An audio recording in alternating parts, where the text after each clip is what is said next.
The Waves of Tech is the down-to-earth tech podcast for you, your family, and your friends. We remove all the complicated, drawn-out explanations of technology and simply talk about how technology is influencing every element of our lives, from social media and the cloud to tweeting and mobile communication. We talk tech in a different way. So plug in your devices and listen as we get ready to ride the waves of tech.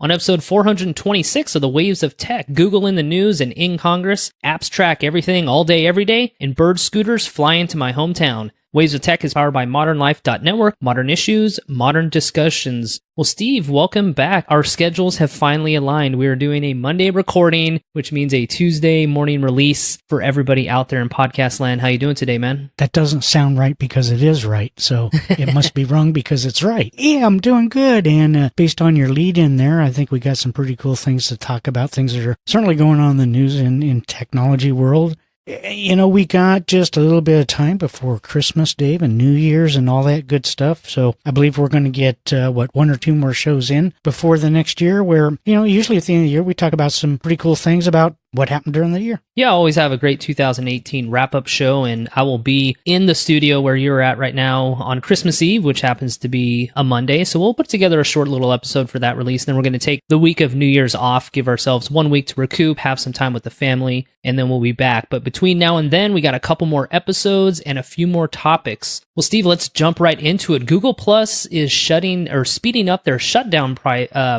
process by 4 months. It's now scheduled to shut down in April. That's 4 months ahead of originally scheduled. And mostly this is because Google has come out and said that they found another software flaw for the second time this year that allowed partner apps to access its users' private data. That new privacy bug is affecting about 52.5 million users. Steve, what do you think about what's going on with Google, our first Google topic of the night? Well, let's see here. Google. I think if most companies, if they had a situation where there were breaches, there were issues, to me, they would attempt to correct the malfunctions, to protect, but not with Google. See, Google's way of doing things is let's just turn it off. Let's just be done with it. It doesn't do anything for us. It was kind of cool. We had a nice run at social media. I don't get it. I really don't get it. I think Google Plus was a very popular and brilliant platform for a lot of people. There was a lot of utility behind it. There was a time period that I was using it quite often. But, I mean, we've talked about this before. You look at Google's historical record about products they bring up online, and then they take them down. And there's probably only a few that still exist. Maybe Gmail and Google Docs, search, so many other things they bring to life and then they just fold up shop. I think most companies, to be real honest with you, would have tempted to not only just say, hey, we found something, but hey, let's take a stab at fixing this and move on. Yeah, it's interesting. Google Plus, since its inception, Steve, has not really been a very popular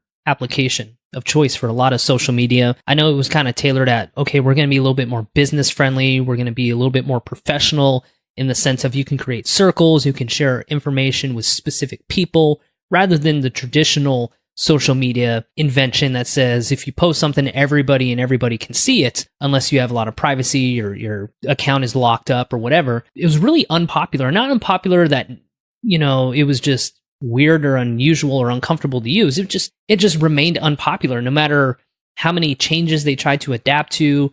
You never think of Google as a social media platform, and they were never successful at that. And then, at the time when, you're finding out that profile data from up to 500,000 users might have been exposed to partner apps by a bug. And the crazy part here, Steve, and we know this happens a lot in the tech world, but this bug was present for more than 2 years, and Google Plus engineers and technicians were not able to locate it, and hence the partner apps were still able to, grab, name, age, gender, email, a variety of things like that. So whereas Google Plus wanted to be successful and use its business in professional settings to try and get some things done, it just fell flat on its face. And I think you're right, Steve. Once Google decides that they don't want to do something, and I don't blame them. I mean, Google Glass fell flat on its face. Google Plus has fallen flat on its face as well. And They just like to pull the plug and run, and hopefully some of these privacy issues associated with it get pushed under the rug. And that's really what Google tends to do with some of their products that fail. Certainly that's a business decision that every corporation needs to make when it comes to their product and service.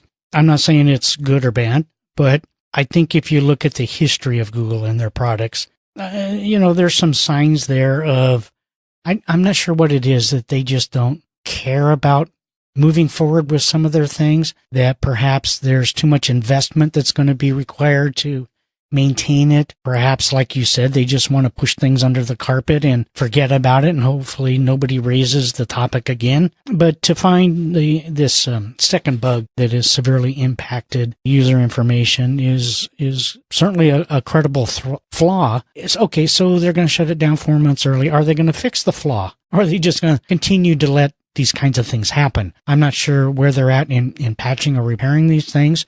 Not just about the shutdown, but intermediately, Dave, take care of the situation at hand. Yeah, I think that's the pressing issue for a lot of the Google users, you and me included, Steve, is was our data mined from a partner app, a third-party app? Has the bug been fixed? Is there going to be a new security update, in the wake of the news that affected, as I mentioned, 52.5 million users? That's one of the things where Google and a lot of companies tend to be hush-hush on, right? And we haven't been talking about users' financial data, users' passwords, some of that private profile information, but to the extent where emails, names, age and gender, that all plays a factor, and yeah, it's companies struggle with it, but as far as being transparent and being accountable, that's one thing that we really don't get from Google, and we won't get from Google, I think, in the foreseeable future when it comes to user data, user transparency, collection of data, how long that information's been stored and how long that information's been collected and used and sold. And you've never really seen Google as that forerunner in privacy. This kind of shows their true colors when it comes to this second security bug. An interesting question that kind of comes out of this for me, Dave, regardless of the bugs, regardless of shutting down, is honestly what happens to all the data once it's shut down. Is it still maintained in some kind of archive, some kind of repository that Google still, sucks off of to do whatever it is that they do to monetize user data and information? Or does it in fact go away? You could have that stuff in somewhere in archives for years that eventually could still be cracked or manipulated or abused somehow without really putting the stuff in the garbage can. I don't know if we or anybody else has really talked about that, but it really comes to mind for me that what happens to my information once you do shut it down? I don't know. Yeah, I don't know the answer for that either, Steve. What I do know is that we can base sort of your question and provide an answer. We can see what happened with last week we talked about Marriott and how they got hacked, and they had, personal information from their customers dating all the way back to 2011. Why does a company like that need such a robust volume of personal information from its customers 7 years later down the road? What are they doing with that? Why is it not being protected? Why is it being stored in the first place? Same thing when it comes to Google. I have complete confidence that yes, they're still going to have our data. They're still going to keep it in some sort of, containment, some infrastructure there for access for whatever reason. In the case that they want to launch another social media, venture down the road, perhaps they can utilize that to sort of frame it and create it and promote it. I'm not really sure, but yeah, that's the question that a lot of people don't ask because they think, oh, if something's shut down, your data is completely gone. Your data really isn't gone when you're talking about big companies like Google. And I agree. And I'd like to know if I have the right to request the deletion of that, and if in fact it really does happen. And that's also a question worldwide with any company, Dave, is where is our stuff? How long is it there for? Who's accessing it? And it's becoming quite scary. And, we have had other social media quote giants on Capitol Hill to lie. And we are now finding out that so many of them are really doing some under-the-table, ugly things, I believe, and they're eventually going to get caught, and it's all going to come out. So tomorrow we actually have the CEO of Google going to be on Capitol Hill to, discuss kind of their position, I guess I would say, in regards to political biases and what is done with data and information. We talked about this, I don't know if it was last week or the week before, Dave, and because of President Bush's death, that this was going to be delayed. So now we know that it will be tomorrow, the 11th. Google has kind of precursored all this to say that they have no haven for political bias. And right off the gate, I think we all can say bunk to that, because we know just based on other kinds of research and things that that has not been true. And so I think once again, we're going to have a major company on the Hill testifying that are just going to deliver words to, I wouldn't say circumvent, but to appease. And as we've talked about before, are the right people actually providing the questions that really need to be answered. So another interesting topic point will be brought up tomorrow. We'll see the resultants of that. But I think besides that, Dave, when you kind of group the entire category together, it's a big issue. It's definitely a big issue. And if you, as a listener, wasn't aware, the CEO met privately with GOP lawmakers, the Republican Party, back in September in Capitol Hill. And part of that meeting was to discuss the allegations and concerns about Google's reentry into China and some of the privacy issues there. Obviously, at a United States level, that is a grave concern. And now it's his chance to face both Republican and Democratic lawmakers here in the United States, and it will definitely be a show. I'll, as much as I can, try and tune in to see what's happening. But all the comments that are coming from Google right now, essentially, they're just trying to manage the protection of personal information on its Plus service, as we just talked about. The company's been prodded lately, and the CEO came out and said, we recognize the important role of governments, including this committee, in setting rules for the development and use of technology. And he said he's going to tell the panel, to that end, we do support federal privacy legislation and also propose a legislative framework for privacy earlier this year, or they proposed one. And that's information, Steve, that I didn't realize was out there. As far as a proposed legislative framework for privacy, I mean, every big company is going to say, yeah, we'll sign off on something of some degree when it comes to personal privacy. Isn't going to be something like GDPR that they have in the European Union. It's definitely not even going to be close to that. I think our big tech companies here in the United States wield a lot more power, and I think our governing board doesn't have perhaps the wherewithal to stand up to these companies and get something like GDPR, where we can request, as you said, Steve, to have our data released, to know exactly where our data has been sold. And we'll get to in the future, in this next topic, when we roll into it, about how much apps and these companies know about where we go, how we travel, how long we've stayed places. But it's a disappointing position that we're in now, Steve, where all these CEOs are essentially going to the Hill, answering questions.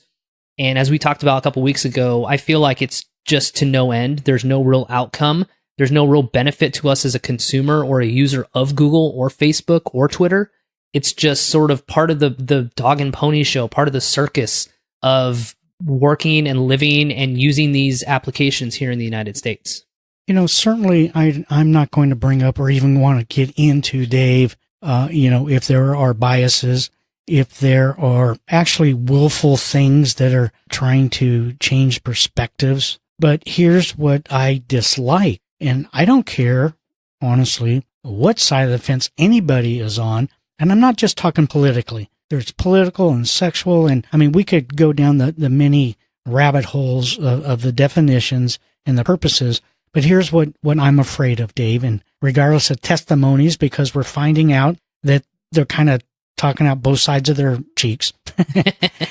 And here's my concern, that because of a few giant platforms, that they either have or do have the ability to funnel, constrain, manipulate the narrative that is of their best interest or of what their views are, that we can't have things just laid out on the table for us to make our own decisions with our lives, but yet it's being dart thrown by mega social media companies that here's the perspective that you need to understand, and here are the guidelines that you must follow for your life. That's my concern. That's a grave concern. I know you, me, and several others are of that position. It's It's scary. It's disheartening. It's, add in any adjective that you find of concern or interest into that statement I just made. And it's, you have a few big major tech companies sort of paving the way and doing things with privacy and information and data collection and search. And we really have no control over that. They are essentially, the kings and queens on the chessboard, and we're the pawns, just getting picked off one by one. Regardless of how valuable and how beneficial Google has been to you and I and to so many in the educational space and the tech space, whatever it is, they still have to be put on a pedestal, and they have to be questioned, and they have to be looked at, and they have to be investigated, because as we're seeing right now in the news with Facebook, we know that there is a lot of terrible, bad things happening within the tech space as being conducted behind closed doors, that's being pushed under the rug, that is constantly questioning us wanting to use those platforms. And, I wouldn't blame anybody for getting off any of these services. And it's a difficult spot right now, Steve, as users and consumers, because we do get a lot of value from it. But I think for so long we have given the trade-off of, well, I want to use a free service, so I'm willing to give up my information. Now it's all sort of coming full circle, and people starting to realize the extent and the volume of information that these companies gather. And when you hear of hacks and breaches like with Google+, it really starts to question, who's leading the charge and who should be in charge of this. I have heard the argument, Dave, that it is no different than cable news, that every cable news outlet has a different spin, a different position, where it's not really honestly news, it's commentary, I should say. I think my throwback to that argument is honestly that within news, I'm pretty much watching it alone. Within social media, there is a thing based on your friends and your family that are also within those social media realms that provide input and commentary to that too. And I think because of those influences, things get misdirected. They can be harmful in terms of relationships, but there's a different kind of spin on the information of how it's obtained and comments, derogatory or pro, to those comments versus, the traditional news media. And, we're certainly going to find out more after tomorrow, but it's an issue. I am concerned. I don't think there's perhaps a lot we can do about it unless they are governed by laws, which I don't think majority of us really want, because anytime that gets involved, then it becomes a crap system. We need to let people be who they are. We need to investigate and preach things that we believe in, and not the reciprocal of big media, big social media dictating who we are and what we believe. Yeah, this will very much be interesting to follow in the coming weeks and hear the reaction from everybody, from the pundits to those on Twitter to the analysts to the journalists, about what's going to come out of this Google conversation with The Hill. And we'll definitely probably be back next week, Steve, with some updates on that. And I don't think anything's going to change per se. But real quickly, we'll move on to our next topic, is it's disheartening because there's a lot of us that don't want a framework, right? As far as laws and regulations, but I feel like unless there is something in place, whether some financial penalty or some, direction from the federal government as far as what these companies can gather, how long it can be held, what are sort of the processes and infrastructure needs that are going to be required, and some of those penalties, I think we're just going to be barking up the same tree 2, 3, 4, 5 years down the road. And kind of like it goes back to the net neutrality conversation is, we're pretty much 50-50. There's people that really want it. There's people that really hate it.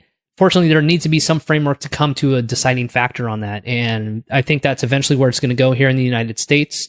We're definitely not as, I'd say, progressive when it comes to privacy data collection for residents as the European Union's, but that works for them, and we'll find something that works for us in the near future here in the United States. Well, Steve, I wanted to dive into a really very interesting topic that I came across this morning, and I will definitely have a link in the show notes. You're definitely going to want to check out this posting from the New York Times. It's called "Your Apps Know Where You Were Last Night, and They're Not Keeping It a Secret." And I actually came across this tweet, Steve, from Jessica Rosenworcel, who is actually one of the commissioners of the FCC. I follow her on Twitter. She's very pro net neutrality. I love her content, and as one of the commissioners of the FCC, I want to hear her positions on a lot of stuff. So she tweeted out, "If you care about privacy and wonder what is now possible with our devices, this one is worth a read. So that quickly got my attention.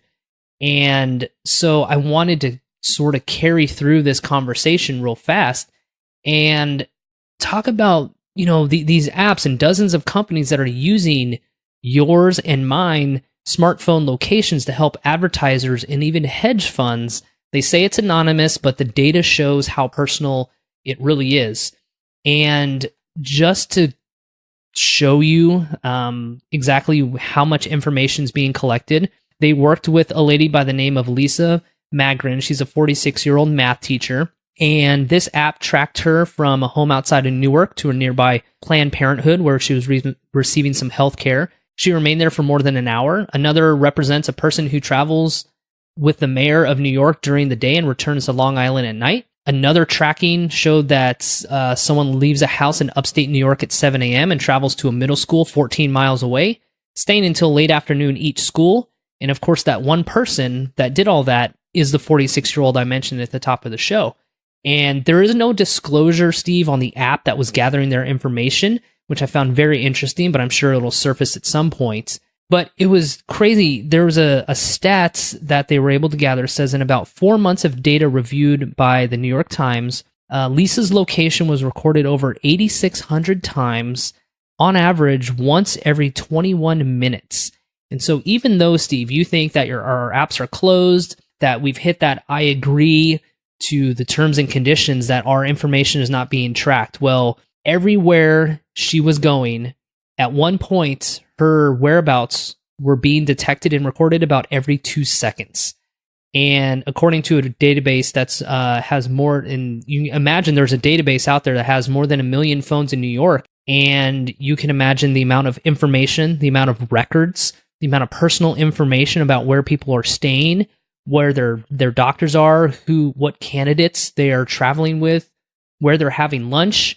The app even tracked her as far as her going to a Weight Watchers meeting, to her dermatologist office, to her hiking with her dog, and staying at her ex-boyfriend's house, and which she found to be very disturbing. She goes, it's the thought of people finding out these intimate details that you don't want people to know. Lisa Magrin, she actually allowed the Times to review all of her location data. But Steve, what I'm describing here is that these apps where they are essentially, we are clicking and saying, okay, you can use my location. Most of us think of it, okay, we have to use a location for a variety of things, whether it's maps, whether it's restaurants, whatever it is. But when you look at the amount of data that is being collected and how long it's being stored, and that you can essentially track somebody's entire life over a 4 to 6 to a 12-month process of data points anything from 2 seconds to 21 minutes, that is no longer an industry that is trying to collect data. That is an industry that is snooping on you, that is taking your private, intimate details and your ongoing process of living and selling that for $1. And I don't want to get into too much more of the nitty gritty here, but it's at the point, Steve, where it's beyond ridiculous, and where smartphone applications have become so ubiquitous. They're everywhere. They're everything that we use. This is getting to a point where it's disgusting. It is, I don't even know which words to say, Steve, but it's unreal that the amount of tracking is going on right now. And they all say it's being catered to advertisers, retail outlets, but we know it's a lot more than that. And I'll get off my soapbox and let you have a word here. It's very disheartening to see where these applications are doing with our information. I am very disturbed by this. If you go to modernlife.network and go to the show notes on this episode, there'll be a link in there to this. And in there are some very interesting graphs and visual representations, and it's very concerning. Now, typically, I always have my location turned off on my iPhone, but there are other ways of tracking and certainly snooping on people without that notification or location being set. But even, how do I want to put this? A lot of people, regardless, they just say yes, right? They really don't care. If this was your information, I think you would have a total different thought process and philosophy when it comes to the absorption and use and utility of your personal information being tracked like this from a lot of different perspectives. I mean, yeah, number one, it is creepy. That is very creepy. That someone could actually map where you're going and what you're doing. It's also a safety issue. If in the wrong hands, well, somebody could trace you, track you down, put yourself in harm's way based on because you're carrying your phone. Ugly, nasty. The unfortunate thing and the hard part, I think, Dave, is it's honestly hard to uncover what apps are really doing this kind of bad deal. Many apps are good. They're solid. But we have these rogue ones that are in the bucket as this example. And I don't know how we really clean house with this kind of stuff. Even if you give your approval, it's based on what you're asked. It's not the full details or description of what they're doing. They're not saying they're stalking you. Exactly. Right? They're not going to tell you. So I think that's some of the creepy aspects of this that I'm not sure how we clean up, but we got to stop it. Yeah, this, again, you got to go check out NewYorkTimes.com. We'll have a link in the show notes. And, for a lot of times, Steve, many location companies say that, users' data when phone users enable location services, that essentially data is fair game, right? But what, of course, we know and what the Times have found is that, the explanations people see when prompted to give permission are very incomplete, right? Often, well, not often, they are blatantly misleading. An app will mostly tell users, you're essentially granting us access to your location, we'll help you with traffic information, but they don't mention that your data is going to be shared or sold. And of course, the disclosure is often buried in a very vague privacy policy, and it's just not right, Steve, to have you and I, consumers, users of apps, kept in the dark about how our data is sold and shared, and then leave us with any inability to do anything about it. And I think that's the most disheartening thing here is that it's never upfront and honest. It's always left to the apps to use, quote unquote, their best discretion, their security methods. But working in reverse with any of these data points, you can attach a name to any anonymous dot that's collected on a map. And, you can see where the device has spent nights. You can use public records to figure out where a person lives. There is so much things. So I don't know why they're just not taking screenshots and biometric data at this point, because anyone with a good amount of resources and knowledge could really track, and how sad is it that, this lady, over a 4-month period was essentially tracked from her home. And it's just not her, it's everybody, all the way to her school. Essentially, you could determine how long she was at certain places. Okay, she's at her dermatologist here. She was at her healthcare provider here. Now she is hiking. Now she went over to ex-boyfriend's house. And it's, there's so many dangerous positions that can be held with this information. And I don't know, Steve. It kind of goes back to the Google conversation of, I don't know where we go. I don't know what has to happen. But with these loads of apps and these companies tracking us individually, it's a very frightening position to be in right now. Oh, absolutely. And while you were talking there, Dave, and I really appreciate those great comments and input, I guess another concern of mine is certainly that as each day moves on, specifically our smartphones become a device that is used by younger and younger people. With some of the ugliness in the world, if you're able to, quote, track a child using this kind of information and based on apps, this has got to be put to bed and ended, period. Absolutely. And I know we talked about being an adult and having this information, which is just as inappropriate and scary. But there is another great visual aspect in our show notes that looks at data reviewed by the New York Times. Again, it includes dozens of schools. And on this pictorial, they show that there's a device that's shown in yellow. It's most likely a child, and the phone is being tracked all the way from home to school. And the device spends time at the playground before entering the school at 8 a.m., where it remains until 3 p.m. And then more than 40 other devices appear in the school during the day. Many are traceable to nearby homes. Steve, it's frightening. It's absolutely frightening. I know a lot of us keep our location services on so that we can check into places on social media, so that our applications can help us with traffic information. I use it a lot for some of the sports viewing apps, Steve, like Fox and ESPN, because in order to know what I have in my region associated with my cable subscription package, they need to know where that location of the phone is, so that I'm not, in Kansas and I don't have service there. But if I'm at home, But don't get me wrong, those companies are tracking exactly where I am. So when I open that app, what are they going to do? Prompt me with a video or prompt me for paying for something that is of my interest, but in a location I'm at right now. And so again, it's a slippery slope, Steve. It is a big hole that we can dive into, and it's just frightening. This should bother everyone. I don't know what we do right now, Dave. As more and more investigations, I guess, come out, we will know more. But what do you do in the interim? I guess limit your use. I don't know what else to tell you. Yeah, it's really all you can do. Delete the apps, reset your settings so no location service is on. But that's the downside, Steve, is so many of these apps you can't use unless there's location services on. That's how they pay the bills. That's how they keep the lights on. But to the degree in which they're being able to track a person within every 2 seconds and over 8,600 times over a 4-month process, it's getting scary. It's getting real scary real fast. Well, Steve, let's round out the show here. Back in October, the last second to last week in October, we talked about micro-mobility.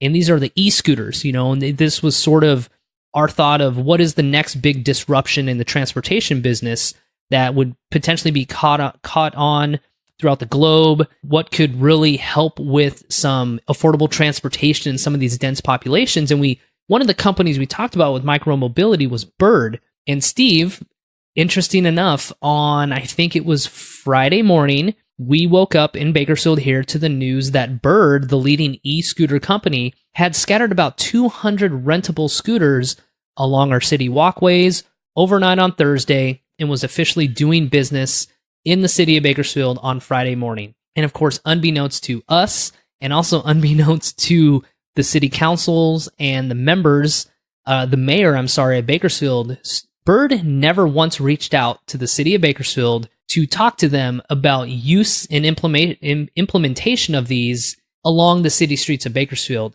Another link in the show notes, you can see people that are, riding them on the sidewalks. There are people riding them in the middle of the streets. There are people riding two to a scooter, which the rules only allow one. But Steve, I'm going to go back a little bit here and say, yes, I'm excited to see these affordable transit options in our downtown area. It is a very walkable area, but also you can do a lot more with a lot of these scooters. The thing that shocks me the most is that these companies are dropping them in cities without any conversation with any of the leadership in a city. And that is an issue. We've known that Bird and other e-scooter companies have been banned from San Francisco, Oakland, down in the Santa Monica, even the San Diego area, because of this reason exactly, is they think that since they are a new startup or they are a tech company, that they don't have to work within the rules and approval processes of a lot of city governments and county municipalities. But that's not the case. Yes, are these things taking off? Are they super popular? Are people already seeing the benefits and rewards of using these e-scooters and the Bird technology around town? Absolutely.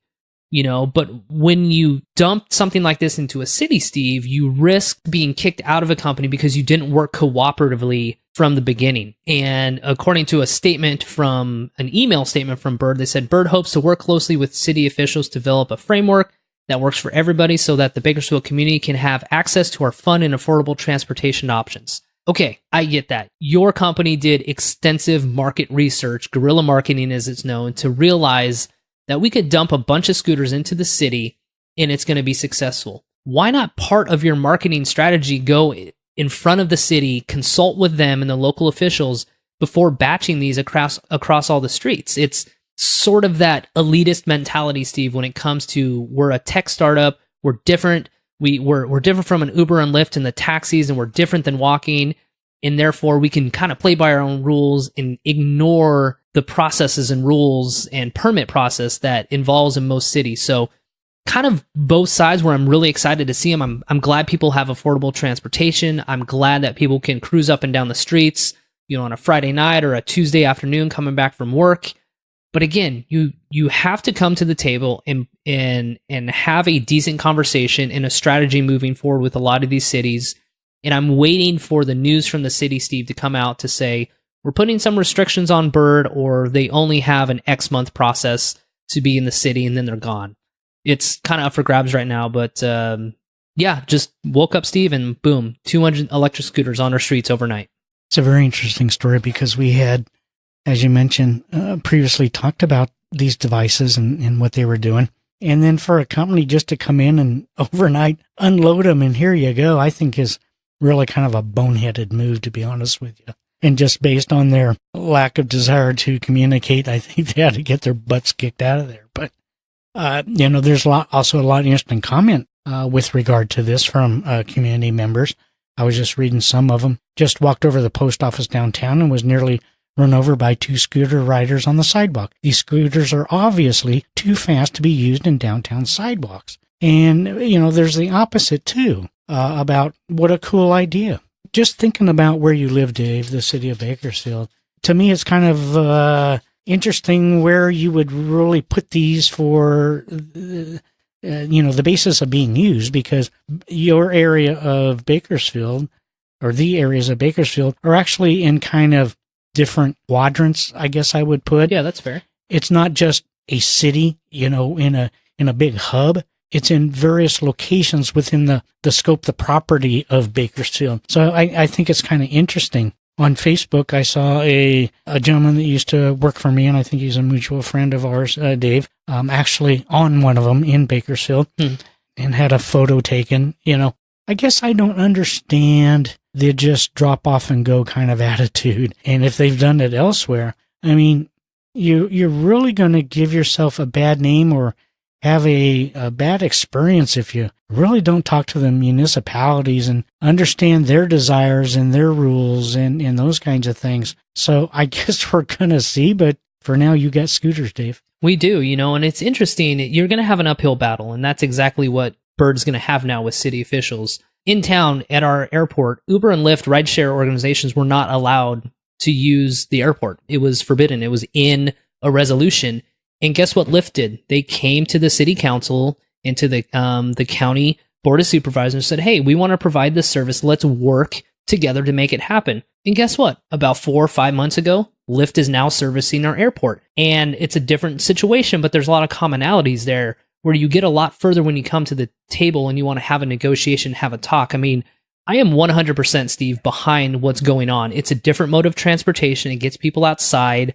I think it's a really good, new, environmentally friendly transportation option that gets people around without cars, reduces traffic, a variety of things. It's an exciting time and they're going to be used, but at the same time, you need to use them as an educated scooterist, is what I'm going to call them now.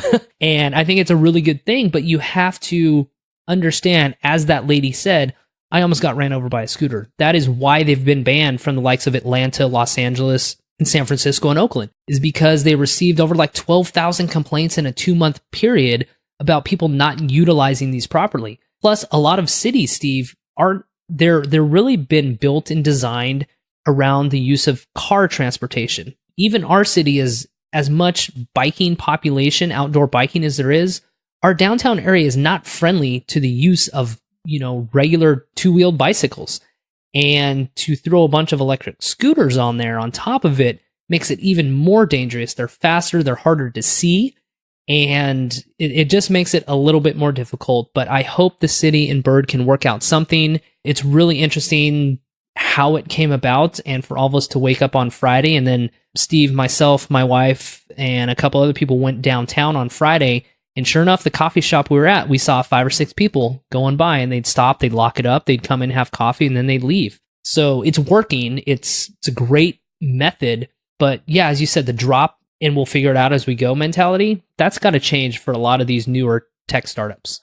I'm not convinced yet if it's actually transportation or just a fun thing to do to kind of get around in, in a small area, right? Yeah. But the thing I do want to remind you is to go register a trademark for Scooterist before somebody else takes it. Yeah, I need to do that. You need to make money off of that, okay? Yeah, Scooterist. It's a new one. It is a new one. Usually I come up with those blunder words, but you have this week, and I'm proud of you. Yeah, instead of the bicyclist, it's the scooterist taking over our city. But, there is so much pro and con to this, and I was just reading another post where an individual is concerned, and from what I understand, I don't know if it's true or not, but within public sidewalks within Bakersfield, skateboards have been outlawed, but now we have motorized scooters that can ride on them. So there's kind of a oxymoron right there. Yeah, there's a lot of rollerblading that isn't allowed. There's skateboarding that's not allowed.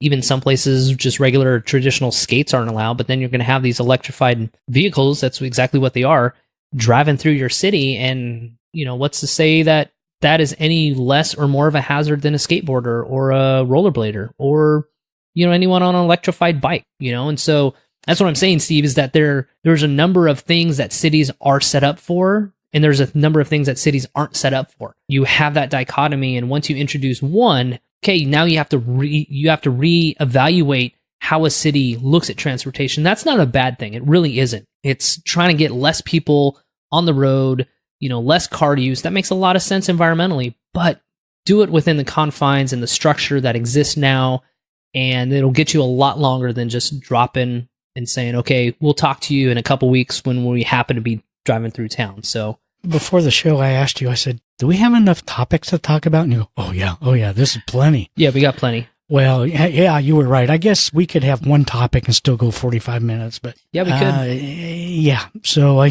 think that kind of wraps it up, Dave. And, we kind of went from one spectrum to the other, talking about social media and Google being on the hill to motorized scooters being dropped off in the town where you live, and I think you need to go take a joyride on one. Yeah, I probably will at some point. I find them fascinating, but I'll abide by the rules of our city. I won't try and jump them. I probably won't have anyone else on them except me, but I'll play by the rules, and I'll report back. And perhaps my interesting thing, Steve, is that we have a really good downtown area in Bakersfield. Of course, just like most downtowns, you got some, music venues and bars and stuff. So I'm just waiting for that first incident downtown where a drunk scooterist, runs into a car and breaks someone's windshield. And I think that may be quickly the end of Bird. That's probably exactly what's going to happen. Well, Steve, I think, as you mentioned, that's going to wrap up episode 426. We appreciate everybody tuning in, and we will be back next week with some more tech topics. Who knows what the news is going to bring us, and who knows what new information that Steve and I are going to pull from the web to share with you guys. So thank you very much for tuning in. The Waves of Tech is powered by modernlife.network. Thanks for tuning in, and don't forget to keep on teching.